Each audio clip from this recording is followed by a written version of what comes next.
ઓમ શ્રી ગણેશાય નમઃ. અધ્યાય 15મો. બ્રહ્માથી પ્રગટેલી સૃષ્ટિનું વર્ણન. નારદ ઉવાચ. વિધે વિધે મહાભાગ ધન્યસ્ત્વં સુરસત્તમ શ્રાવિતામાદ્ભુતા શૈવ કથા પરમ પાવની. નારદ બોલ્યા, હે મહાભાગ્યશાળી બ્રહ્મા, હે દેવોમાં શ્રેષ્ઠ બ્રહ્મા, તમે ધન્યવાદને પાત્ર છો, કારણ કે પરમ પવિત્ર કરનારી શિવની અદ્ભુત કથા તમે અમને સંભળાવી છે. તેમાં મહાદિવ્ય અને આશ્ચર્યરૂપ શિવલિંગની શુભ ઉત્પત્તિ સાંભળી, જેનો પ્રભાવ સાંભળવાથી આ લોકમાં દુઃખનો નાશ થાય છે. શિવના અદૃશ્ય થયા પછી જે બન્યું હોય તે મહાત્મા શિવનું ચરિત્ર અને સૃષ્ટિનો પ્રકાર તમે ખાસ કહો. બ્રહ્મા બોલ્યા, તમે ઠીક પૂછ્યું છે. તે પછી પહેલા જે બન્યું હતું તે મેં જે પ્રમાણે સાંભળ્યું છે તે પ્રમાણે ટૂંકમાં હું તમને કહું છું. હે શ્રેષ્ઠ બ્રાહ્મણ, સનાતન દેવ સદાશિવ જ્યારે અદૃશ્ય થયા ત્યારે હું અને વિષ્ણુ ઘણું જ સુખ પામ્યા હતા, અને મેં તથા વિષ્ણુએ તે વખતે હંસ તથા વરાહનું જે રૂપ ધારણ કર્યું હતું તેને સૃષ્ટિ તથા રક્ષણ કરવાની ઈચ્છાથી અમે સંકેલી લીધું હતું. નારદ બોલ્યા, હે મહાબુદ્ધિમાન બ્રહ્મા, મારા હૃદયમાં મોટી શંકા થઈ છે, તેને આપ મોટી કૃપા કરી જલ્દી દૂર કરવાને યોગ્ય છો. તમે બંને બીજું રૂપ છોડી હંસ અને વરાહનું જ રૂપ કેમ ધર્યું હતું? એમાં શું કારણ છે તે આપ કહો. સુત બોલ્યા, મહાત્મા નારદનું એ પ્રમાણે વચન સાંભળી બ્રહ્મા શિવના ચરણ કમળનું ધ્યાન ધરી આદર સાથે કહેવા લાગ્યા. બ્રહ્મા બોલ્યા, ઊંચે જવામાં હંસની ગતિ નિશ્ચળ હોય છે, અને તેને જળ તથા દૂધને અલગ કરવાની પેટે તત્વ તથા અતત્વનો વિવેક પણ હોય છે. વળી હંસ જ્ઞાન અને અજ્ઞાનના તત્વને અલગ કરી શકે છે. તેથી સૃષ્ટિ રચનાર મેં બ્રહ્માએ હંસનું રૂપ ધર્યું હતું. હે નારદ, છતાં જ્યોતિ સ્વરૂપ શિવના સ્વરૂપના તત્વનો મને વિવેક થયો ન હતો, તેથી મેં તે હંસનું રૂપ સંકેલી લીધું. સૃષ્ટિમાં પ્રવૃત્તિની ઈચ્છાવાળા તે જ્ઞાન ક્યાંથી થાય, તેથી જ હંસનું સ્વરૂપ ધારણ કર્યા છતાં મેં વિવેક પ્રાપ્ત કર્યો ન હતો. તેમજ નીચે જવામાં વરાહની ગતિ નિશ્ચળ હોય છે, તેથી જ વિષ્ણુએ વંચર વરાહનું રૂપ ધર્યું હતું. અથવા જગતનું રક્ષણ કરનારા વિષ્ણુએ વરાહ કલ્પ ચાલુ કરવા માટે તે વરાહનું રૂપ ધર્યું હતું.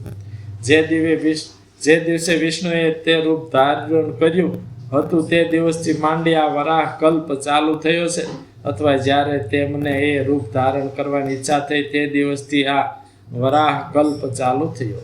હે નારદ મુનિ, એ પ્રમાણે તમારા પ્રશ્નનો ઉત્તર આપ્યો. હવે ચાલો સૃષ્ટિની જે રચના થઈ છે તેને શિવના ચરણ કમળનું સ્મરણ કરી હું કહું છું.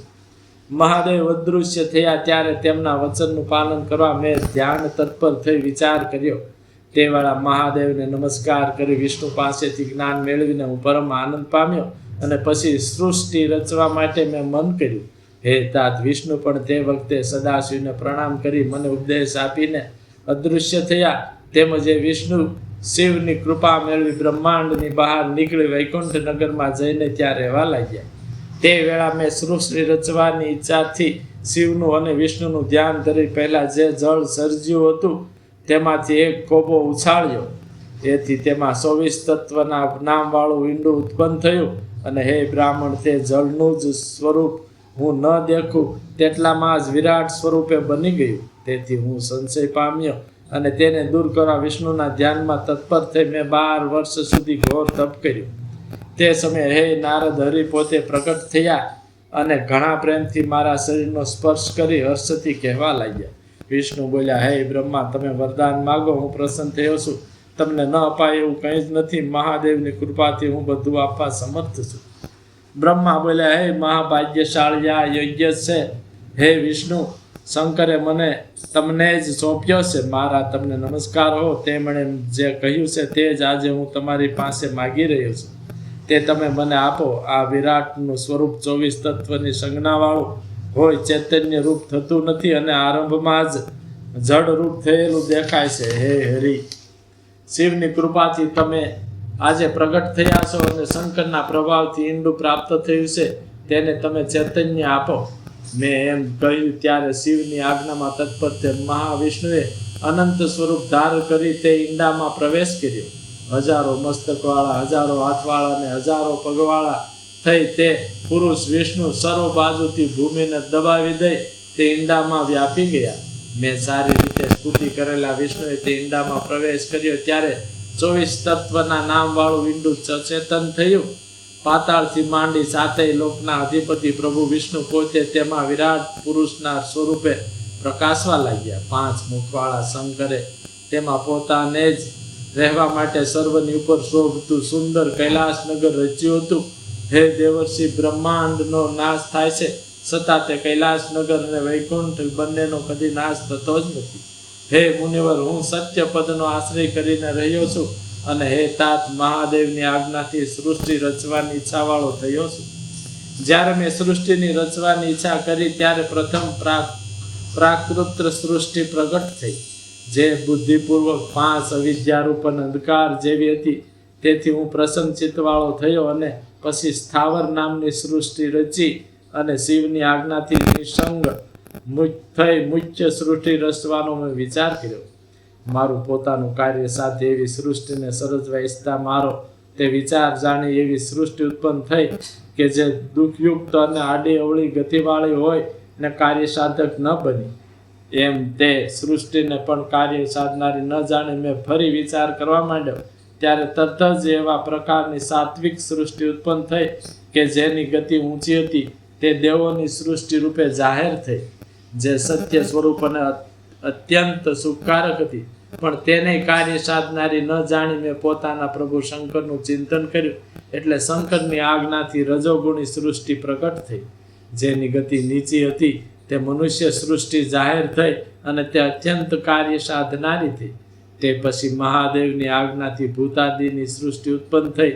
એમ 5 પ્રકારની સૃષ્ટિ મેં ચાલુ કરી હતી. બ્રહ્મ દ્વારા પ્રકૃતિથી પ્રથમ 3 પ્રકારની સૃષ્ટિ થયેલી કહી છે. તેમાં પહેલી મહત્ત સૃષ્ટિ, બીજું સૂક્ષ્મ ભૌતિક સૃષ્ટિ અને ત્રીજી વૈકારિકા વિકારવાળી સૃષ્ટિ. એ 3 પ્રાકૃત સૃષ્ટિ ગણાય છે અને બીજી 5 પ્રકારની વૈકૃત સૃષ્ટિ ગણાય છે.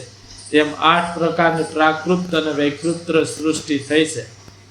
9મી કુમારની સૃષ્ટિ છે તે પ્રાકૃત અને વૈકૃત એમ બંને પ્રકારની ગણાય છે.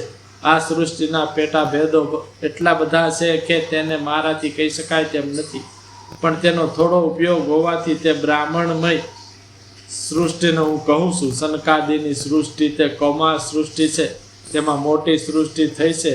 સનક વગેરે મહારાજ માનસ પુત્રો છે. તેઓ 5 મહાવૈરાગ્યવાળા બ્રહ્મતુલ્ય અને સુંદર વ્રતધારી છે. મેં તેમને સૃષ્ટિ રચવાની આજ્ઞા કરી તો પણ તેઓ જ્ઞાની હોય સંસારથી વિકુળ થઈ કેવળ શિવના ધ્યાનમાં જ મનવાળા રહી તેમણે સૃષ્ટિ માટે બુદ્ધિ કરી નહીં. હે મુનિવર નારદ, તેમણે આપેલો પ્રત્યુત્તર સાંભળી મેં ખૂબ ક્રોધ કર્યો અને હું મોહ પામ્યો. હે મુનિ, ક્રોધ પામી મોહિત અને વિહવળ થયેલા મારી આંખમાંથી ક્રોધને લીધે આંસુના ટીપા પડ્યા.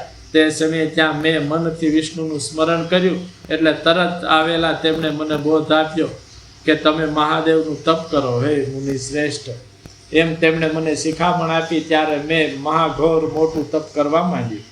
એમ સૃષ્ટિ માટે હું તપ કરતો હતો ત્યારે ખાસ મારી ભ્રુકુટી અને નાકની વચ્ચેના અવિમુક્ત નામના સ્થાનમાંથી 3 મૂર્તિના મહાન ઈશ્વર દયાના ભંડાર અને સમગ્રના ઈશ્વર શંકર પૂર્ણાંશ અર્ધનારીશ્વર સ્વરૂપે પ્રગટ થયા. તે સાક્ષાત તેજના ઢગલા, સર્વજ્ઞ, સર્વના કરતા અને નીલ લોહિત નામવાળા ઉમાપતિ શંકરને જોઈ તેમને નમસ્કાર કરી પરમ ભક્તિથી તેમની સ્તુતિ કરી. હું અત્યંત હર્ષ પામ્યો અને દેવોના દેવ પણ ઈશ્વર તેમને મેં કહ્યું કે આપ જુદી જુદી પ્રજાઓને સર્જો. મારું એ વચન સાંભળ્યા પછી દેવોના દેવ તે રુદ્ર મહેશ્વરે પોતાના જેવા અનેક રુદ્રોના ગણોને ઉત્પન્ન કર્યા. ફરી મેં તે મહેશ્વર મહારુદ્ર શંકરને કહ્યું કે હે દેવ, જન્મ અને મૃત્યુના ભયવાળી પ્રજાઓને તમે સર્જો.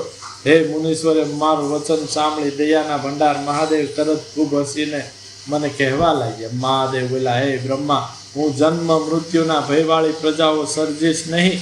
તેઓ અપવિત્ર કર્મને વશ રહેનારી અને દુઃખના સાગરમાં ડૂબેલી છે. માટે હું તો ગુરુનું સ્વરૂપ ગ્રહણ કરી ઉત્તમ જ્ઞાન આપીને દુઃખના સમુદ્રમાં ડૂબેલી તે પ્રજાઓનો ઉદ્ધાર કરીશ.